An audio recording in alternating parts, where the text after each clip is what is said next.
Alright, hello everybody. This is HyperAuto12 and today I'm going to be doing something different. You guys may have noticed yesterday I've caught my very last ghost of Ghost Watchers.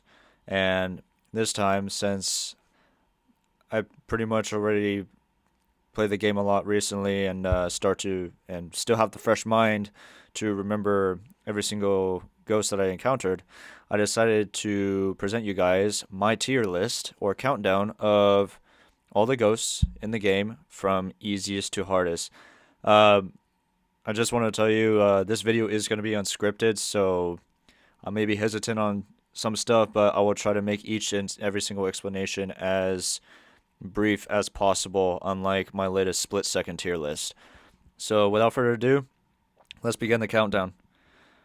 So for the easiest ghosts, I'm going to start with number 24. And number 24 for me is the Poltergeist. The Poltergeist, I thought it was a really basic ghost. The special ability is to pretty much just summon objects around you and throw at you, but there were only just one or two times where I just took really minor damage from an object thrown at me, so didn't really do much harm at all. So overall, I think the Poltergeist is the easiest ghost in Ghost Watchers. I have nothing else to say after that. So moving on to number 23, and for that I would say Kushisake Onna is number 23 for me. This is a tier 2 ghost. It may be a bit more intimidating to some of the players, but his main ability is just asking you the question, am I beautiful? And initially the encyclopedia said whenever you select the choice of let me think about it, it would be hesitant to attack, while answering yes or no, it would just immediately attack. When I played it in the game, I saw that that wasn't entirely true. Even when I responded with yes, the ghost was still hesitant on attacking it. It decided to threaten me with a scream and give me a few seconds to run away. And every time I ran away, I didn't really get attacked by that ghost. So clearly this Kuchisake Onna is still quite easy to handle. As long as you know what you're doing and properly answering the question, I think either yes or even let me think about it. Even giving the ghost a mirror without the mirror, I think the Kuchisake Onna is already hesitant enough to just stand in front of you, scream at you, give you time to run away before she decides to attack. Maybe sometimes when you don't have the mirror, she would then attack you, like without hesitation, but overall, she is really easy. Alright, moving on to number 22, we have the child. The main challenge of the child is from time to time she creates clones of herself just swarming all around a player, and all you have to do is just look away from it, and if you don't look away, they will then play like Slender Man to where they come at you and give you damage, but it's not too bad. The real trick to her clones is just looking up towards the ceiling, and that's it, since she's so short. But overall, sometimes she can be pretty annoying when it comes to spamming the attacks, but I guess that depends on the ghost's mood as well. So yeah, that's why I put the child at least in front of the Poltergeist, Kuchisake Onna, and below everyone else. Still a really easy ghost. So that is my D tier right here. Gonna move on to C tier. And my first C tier ghost, number 21, is gonna be the vampire. The vampire's challenge may be quite intimidating to some people. Most of the time when somebody is inside the house, the vampire tries to suck the blood out of a player. Unless the player bears a cross on them. And every time I was inside the house, I was holding my cross while the vampire kept showing up around me and tries to suck blood, but pretty much didn't do anything. Instead, it just sucks air. That's a major weakness from the vampire, which I think just makes the ghost a lot easier to handle. And the good thing about that is, even though the vampire tries to suck the blood out of you and you bear the cross, it doesn't take any damage from the cross at all. So unless it does a hunting attack, then it would take damage. But overall, I still say vampire is a really easy ghost, even though I do consider him harder than the 3 at the bottom D tier. Moving on to number 20, we have the demon. To be honest, I don't really see any other special ability from the demon other than placing pentagrams of fire. The ghost model I think is really cool, especially when it attacks you. Sometimes it even draws a sword just to try to pierce you in the chest. But almost every single demon that I encountered was an actual coward. Like he was even hesitant. Like he was even more scared of attacking me than me attacking him. But two things that make this demon more difficult than the ghosts below it is the pentagrams of fire can still deal some decently heavy damage on the players, and another thing that I find more difficult about the demon than the others is that every single protection equipment that can be used multiple times before it expires, it doesn't work on the demon. The only protection devices that works on the demon are those that can only be used once. So this demon is one of the ghosts that I consider more expensive to deal with from the start. At least one of the first ones, since it's in tier 2. Excuse me. Alright, moving on to number 19, we have the Ghoul. The Ghoul may seem intimidating, but every single brute that I have faced in my past experiences of facing the Ghoul, he's more of a coward. But his main ability is it just summons a crow that will croak 15 times. All you gotta do is just find it and then swat it. That's it. And 15 times, that's plenty of time for you to locate the crow and then just take it out. But if you fail to take out the crow after 15 croaks, the last croak will be echoed, and that will then be your doom. But overall, if you keep on searching for the crow while facing off with the Ghoul, you're completely fine.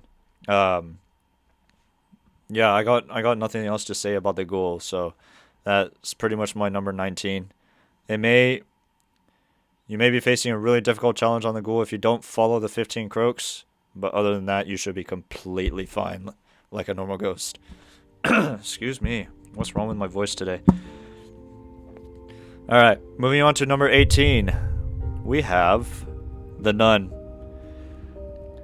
The Nun may look quite intimidating according to one of my friends, in terms of her just getting right into your face whenever she attacks and screams at you, which I can completely agree, but the Nun isn't too bad. Her main ability is, from time to time, she will trap you in a certain boundary of the map, just so you can say a few words of prayers with her, follow her. But one of my other friends is saying that those 3 words of prayers aren't really prayers. They're more of like cries. But he's the better expert at it. I don't completely remember how he explained it, but just gotta follow those 3 words, click on the right one, and you should be fine. One thing that makes her a bit more challenging than the others is sometimes when you're literally trying to focus on following the words of prayers with her, she can still attack you in the middle of it. But as long as you bear the cross on you, you should be fine. I hope I'm explaining this correctly. I'm pretty sure it was the cross, but I could be wrong. It could be the Christ statue, but either way, if you bear the proper protective equipment, you should be fine. Number 17 on the list, we have the Krampus. The Krampus may also be a big ghost, just like the Ghoul, but the main ability is you will hear a big bell sound that will summon a snowman from time to time, and the snowman is basically the main thing that you gotta dodge the most often, but it's not too bad. The snowman walks at a slow pace, just gotta keep running away with it and you should be fine. So I have nothing else to explain for the Krampus. Let's move on to number 16, which I think is the most difficult ghost I would put on C tier, and that's the Bloody Countess. Bloody Countess, what she primarily does is she summons tombstones around the map, usually like 1 or 2, and those tombstones will summon invisible blood beams that can give you damage unless you hold a cross on you, which is entirely your shield. And just like the vampire, The blood beams will not do any damage on your cross as long as you keep on bearing it. Another thing that you can do to be able to track the blood beams is use a photo camera or a video camera, and with that you can actually see the red blood beams and then what direction it goes. Though sometimes the blood beams I feel like are heat seekers as well. They can curve towards you and stuff like that, but overall, bear the cross, you're completely fine as well. And that is the Bloody Countess. So that is my C tier. Moving on to B tier. And my first B tier, number 15, is the Babadook. This also may seem like an intimidating ghost for tier 3, but all he does is he spawns piles of flesh all around the map on the walls. Some of them contain spikes, some of them contain eyes. You just have to stay away from the range of the spikes in order not to get damage, as well as look away from any eye that opens up on the wall when you're nearby it, because the eye can instantly kill you while the spikes can deal some damage. But when it comes to the eye, you still get like a few seconds to look away from it and then just go about your business, which is completely fine. And that's pretty much what the Babadook does. Number 14 on my list is the Drowned. The Drowned is probably one of the ghosts that I have encountered the most often, and she definitely looks quite intimidating, which is not too bad. Her main ability is from time to time she will flood the map to where you start drowning. Sometimes it may be challenging if you're in a big map, but all you have to do is just leave the map and then just wait some time until you assume that she cleared the flooding. So that is the Drowned. Number 13 is the Gallows. Okay, can this Drowned move? Number 13 is the Gallows. I find this Gallows more annoying than difficult because from time to time around the map he will spawn nooses around you and you have to try to dodge it. But if you happen to get caught on one of the nooses, you actually drop your items and you have to try to shake your way out of there before you get choked to death. Which makes you more vulnerable if the Gallows wants to attack you while you're getting caught on the noose. And if he does attack you while you get caught on the noose, I think you're pretty much gonna die at that point. So that's pretty much the strength of the Gallows. But as long as you dodge the nooses and keep your protection on, you should be fine. So that's number 13. Moving on to number 12, we have the Yellow King. So this is probably the easiest tier 4 ghost that I have ever faced, in my opinion. All he does is he summons tentacles on the ground, kind of like the demon summoning pentagrams. Just gotta stay away from those things, dodge it before it decides to enlarge after it catches you. And the encyclopedia also mentions that the Yellow King also summons monoliths from time to time, which I am still unaware of what that monolith can actually do in terms of how much damage it deals with players and when it debuffs. It takes down 2 debuffs on weakening the ghost, but we did encounter it 1 or 2 times and we had no problem with it. The Yellow King never got rid of any of the weakenings that we have done in the round that we faced Yellow King. All we had to do is just throw holy water and destroy it. That's it.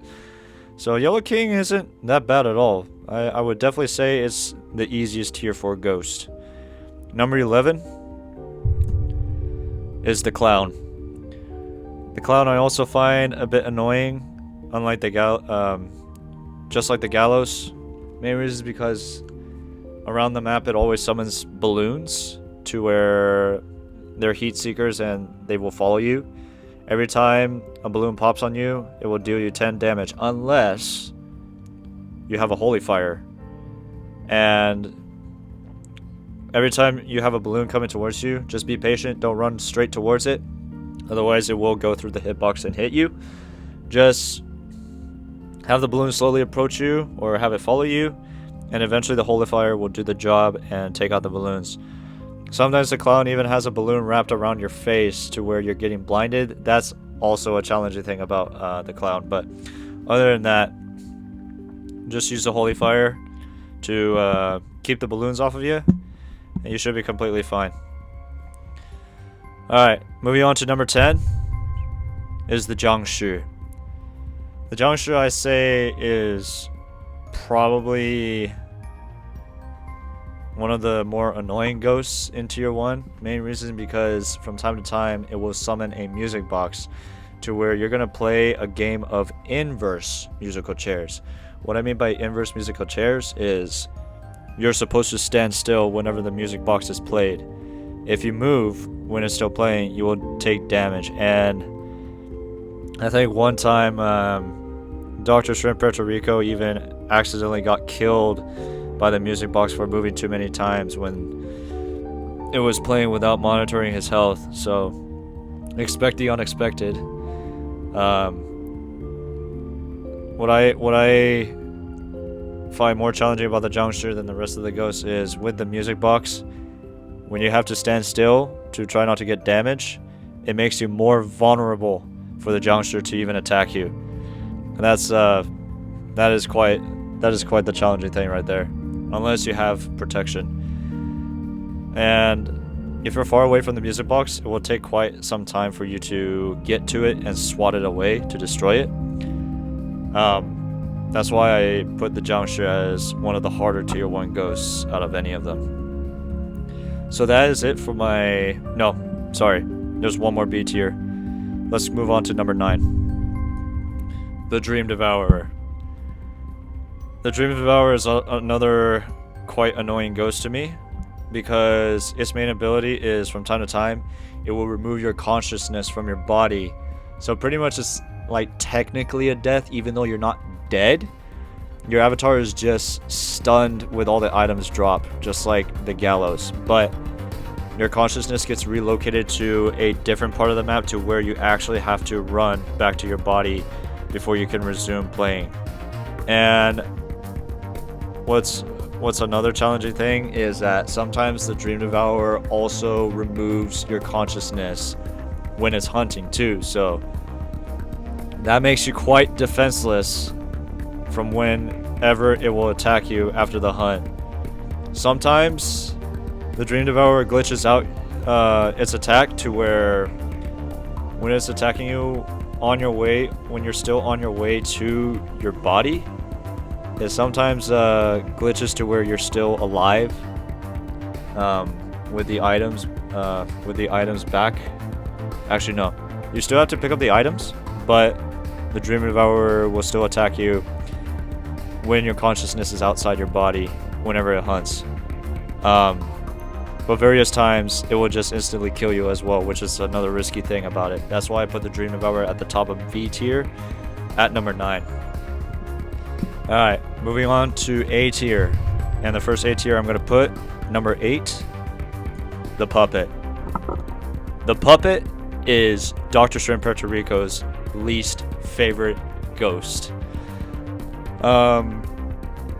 You must sacrifice an extra slot to hold a strong flashlight. Main reason is because all around the map, the puppet will summon like 2 to 3 of its little ones, little marionettes, to wander around the place and go after you and attack you, unless you hold a strong flashlight and shine it against it.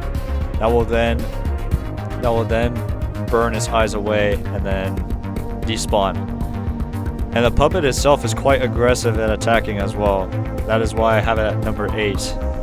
And just like the demon, the puppet also can overthrow any protection that can be used multiple times before it's out of use. So the puppet is also an expensive ghost, just like the demon. Number 7 is the Wendigo. I just don't know how come various times in solo play I just cannot bust the last shard. That is why I put the Wendigo at number 7. But why did I also put it at number 7 instead of putting it in the top 3? is very easy to overcome in multiplayer. Wendigo is very weak in multiplayer with the traps because other players from outside the trap can also help you bust the shards. But in single player, it is quite difficult. If you're trapped inside the cage that's closing in, it can still deal with you damage with the spikes. But sometimes I can bust my way out on my own. Sometimes I can't for some reason. But multiplayer is why I lowered the Wendigo down to number 7 instead of putting it in like a higher position. Number 6, the Darkness. My least favorite ghost. The hardest tier 1 ghost. The encyclopedia says that the Darkness would only go into like its melee mode. I like to call it melee mode.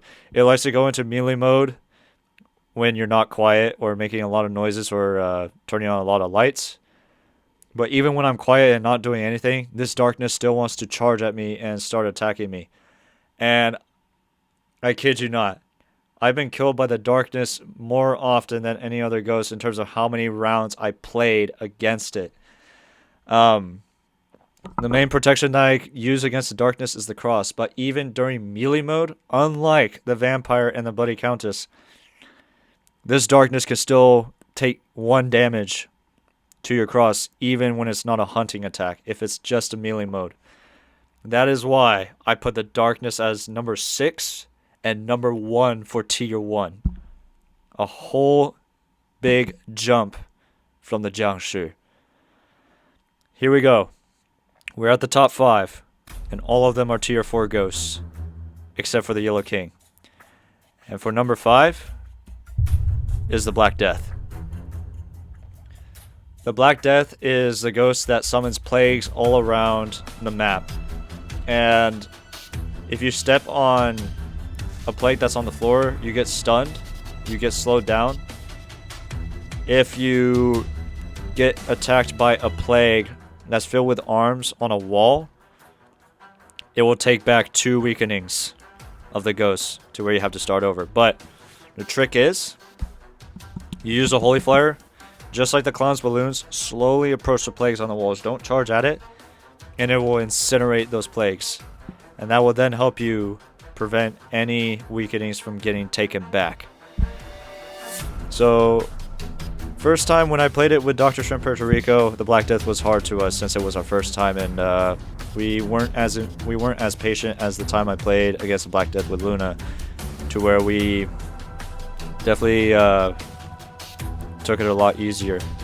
And as a side note, for all the tier 4 ghosts, another reason why I put the Yellow King still at a decently high position, all the tier 4 ghosts can do a switch to a green screen to where you're following the ghost's vision, just like in the Cursed Mirror, coming right towards you. And you gotta try to use your third person mindset to try to get away from the ghosts and out of the map. Sometimes the Black Death, a couple times even the Black Death came up to me, attacked me while I was trying to switch my items, and right at the last second when I threw my item and got the ghost, it still killed me. But that was probably a game performance issue at that point. But overall, I put the Black Death as number 5 because I don't think the Black Death is as deadly as the next 4 ghosts. Number 4, the last ghost that I'm going to put in A tier, the Mad Doctor. The Mad Doctor is probably the most interesting ghost I have ever encountered. It summons a Tesla coil that he invented, as well as saw traps. The main trick is to crouch, unless the ghost attacks you. Because if you are in a rush and went through a saw trap, you will deal with, I believe, 25 to 75% damage. So there's always a possibility that if you trip on 2 saws, you're gonna get killed already. The Tesla coil, it basically gradually develops from time to time, and if it reaches its maximum limit, it will be an electromagnetic pulse to all the electronic devices, destroying them, and it will take back 2 debuffs. And it will also, I'm pretty sure it also deals damage with players as well within a range, but What's the most challenging about the Mad Doctor is, I would say, the saws. Yeah, that's why I put it as number 4. And one more note about the Tesla coil: you have to shut down 4 switches on time in order to shut it down. That's pretty much it. That is my A tier. Now you know the top 3 S tier. Starting off with number 3, The Mummy. I wouldn't consider The Mummy as deadly as the Black Death or the Mummy, or sorry, the Mad Doctor. But what makes it more challenging than the Mad Doctor and the Black Death is the Mummy probably has one of the best strategies to easily take back 2 of the Awakenings every time. Main reason is because the Mummy likes to summon scarab beetles all around the map, and they're easy to step on. So you gotta watch where you're going and be as patient as possible to weave around the room while trying to avoid as many scarab beetles as you can, because if you step on a certain amount of scarab beetles, it will remove 2 debuffs to where you have to start from another specific action again. And the Mummy also has a similar type of melee mode as the Darkness, which instead of just hunting and then attack, it will sometimes draw its sword and chase you. And the main protection is the Christ statue. So every time it attacks you and you hold the Christ statue, it doesn't damage you, but it does deal 1 damage with the Christ statue. So it pretty much has the same type of melee ability as the Darkness, but the Scarab Beetle is what puts it as number 3. Number 2 is the Witch. The Witch probably has the most lethal ability out of any ghost in this game. And it's not from the Witch, it's from her quote-unquote little pet, a goat-faced imp. Whenever she awakens the imp can do a lot of damage on a player. And whenever a player is killed by the imp, it resets all the debuffs to where you have to start all over again. That is very difficult. But every time you figure out that the Witch is waking up the imp and get out of the map, you will be completely fine, because most of the time it would be the Witch that will try to hunt and attack you while the imp is meditating. Even if you pass closely by the imp, it won't move unless the Witch wakens it up. So the imp part is what really pressures me to put the Witch as number 2. And now for number 1, the Iron Maiden. The Iron Maiden is probably the most difficult ghost to face in both single player and multiplayer. The Mummy, it's only difficult in multiplayer because you don't know what teammates you're going to be working with, if they're going to be clumsy enough to step on a lot of scarab beetles. But solo play with a Mummy, easier. But the Iron Maiden, I'm pretty sure the Iron Maiden is going to treat multiplayer and solo play exactly the same. From time to time, it will spawn an Iron Maiden trap, and you gotta race against it. If the Iron Maiden beats you to the trap, 2 debuffs will be taken out, to where you have to go back to 2 previous step of weakening the ghosts. Sometimes the Iron Maiden will also keep on sending traps at you while you're in the house. That's not the primary Iron Maiden trap, and she will still deal you a lot of damage. So overall, the Iron Maiden is no joke to mess with, and I think the video of me and Luna facing against the Iron Maiden is the most legendary video I have ever released. So Iron Maiden will take the crown as number 1 hardest ghost in the game. And there you have it. That is my countdown into your list of every single ghost in Ghost Watchers. Thank you so much for watching. Now that I have finished catching all the ghosts at Ghost Watchers, the next video you're going to see is the new Phasmophobia Crimson Eye update that I will be playing with Dr. Shrimp Puerto Rico, Echo, and Webmaster. So thank you all so much for watching, and I hope you guys agree with this tier list or not. It's totally fine. This tier list is based on my opinion. But have a great day and drive safe.